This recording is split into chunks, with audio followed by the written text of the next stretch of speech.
everybody, it's Steve Olson. It is May 5th, 2017. How y'all doing?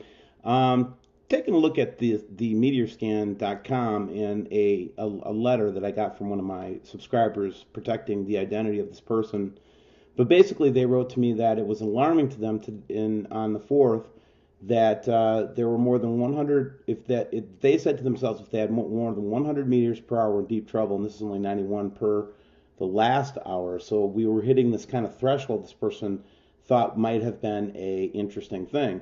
Then they go on to say the green fireballs that you see are the incoming meteors hitting the barium in the chemtrails. The barium is being seeded throughout the planet into the atmosphere. Barium creates ion traps in the atmosphere. They can then harvest the antiprotons and then are able to put them into their quantum computers at CERN. That's the theory. Barium removes gases and have fireworks displays. They have barium to create the green and yellow effects. And then we have some other photographs that were brought to us in this case. So anyway, I thought that was pretty interesting. Yes, that Matt Taylor brings you space. This Matt Taylor brings you sunrise. You saw the lovely sunrise earlier in Burnley. This is just from the east coast of North Yorkshire, just a short while ago. Hi everybody. Well, I didn't quite get that video done now yesterday, did I? So here it is. It is now the 6th of May. I'm still looking through the stuff from yesterday. We're going to talk about blood moons here in a second, but this, I just wanted to isolate this one little shot from that beginning sequence there.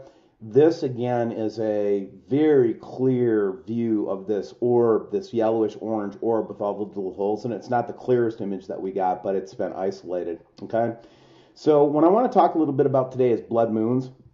This is from my friend Kelly. She's in Arizona. She has been looking at, and she gets a certain point on the horizon wherever the moon shows up that it always turns red. It's always on the horizon. And what's happening there is they're not able to hide it. They're not able to hide that the moon's actual color right now is a red or pink color from the iron oxide around it. And we've got several photographs of this, going on, right? Well, let me take this and carry this over to some of the other things that we've seen, and that's a similar vein. A lot of people, this is a Dill Martin video from a couple weeks ago, and I don't know where Dill is. Dill, could you just send me an email, olson.steven.d@gmail.com? Just let me know you're okay, buddy.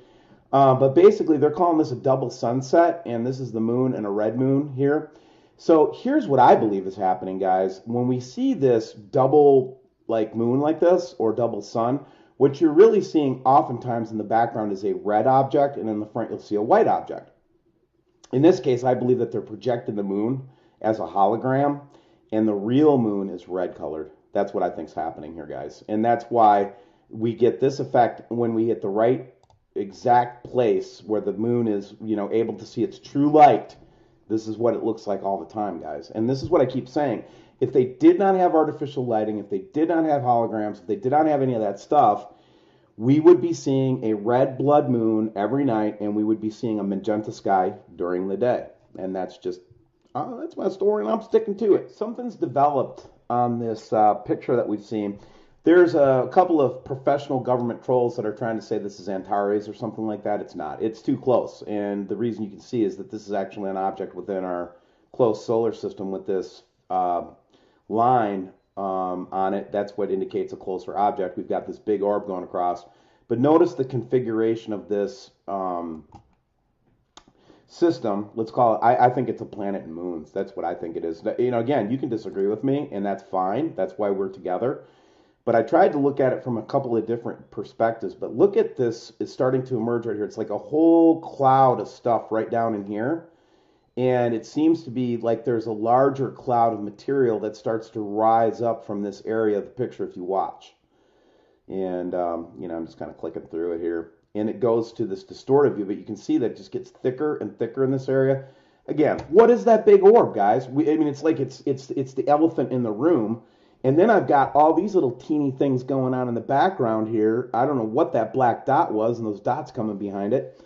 But there you go, man. Then you can clearly see that whatever this is in proximity to Orion. So it's in the same general, I don't know what to tell you it is, man. Look at how big it gets right there. And then as this starts to come across, I want you to make a note. Look at how bright it is down here. What's going on down in this area? Is it connected to this? And, that's the question that I have. Then I went and looked at a couple different views of it. Again, when I look at it here, that should not be there in this view because this is an electron looking at electrical charge out there. And again, this thing's got a very strong electrical charge as it can be seen coming across. And then there's the Earth, and then there's this big freaking sphere out there. I don't know what the hell that is. Don't ask me. And then there's Orion. So it's Orion. So it's in about the same position as what I expect the Dog Star to be in. Still don't know what it is, though. I still haven't been able to identify it no matter what I do. And now these are some interesting views. When you look at this view of the Secchi, and you can see Earth, Mercury, and everything labeled, you're noticing all kinds of activity going on out here, and I can't tell you why it's happening. And again, here we got this system coming up from the bottom. Again, just to complete the study, what we'll do is we'll take a look at one more camera angle here. And this is from this morning, actually, and I wanted to show this because what it shows is just a piece of it peeking out from behind the shielding system. But look at this orb rotate in this picture here, guys. This is from this morning in Vancouver. So we want to be looking to the west today, you guys. If you're out west, watch how this orb freaking rotates, man. You're going to tell me that that is a sun flare with a hole in it rotating?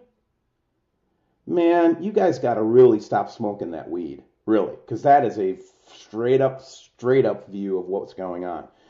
So to finish off today's video, we got a lot of exciting stuff. Another Anunnaki person has come forward. We're going to be doing interviews with her and see what kind of information we can glean from this person. And we've got interviews with Bad Baby and the Deep State Blues coming up on WSO Live. And the main thing I want you guys to know is I love you and I forgive you, man. And forgive yourself. You've got to. It's time to move on. We got to put past all these little, things that we had in the past, and really as a group, we have to start to come together, guys. I don't care if you have differences. It is getting time. It's crunch time, and it's time for us to start doing serious preparation, and it's time for us to seriously come together. To do that, a lot of people are going to have to forgive other people. And yeah, you might have been actually wronged, but you still have to forgive them. And you might have done something wrong, but you still have to forgive yourself. We have to move on, guys. It's time now to stop the nonsense, okay? God bless you. I love you. Look for these interviews. It's going to be pretty cool. Another Anunnaki. Can you believe it?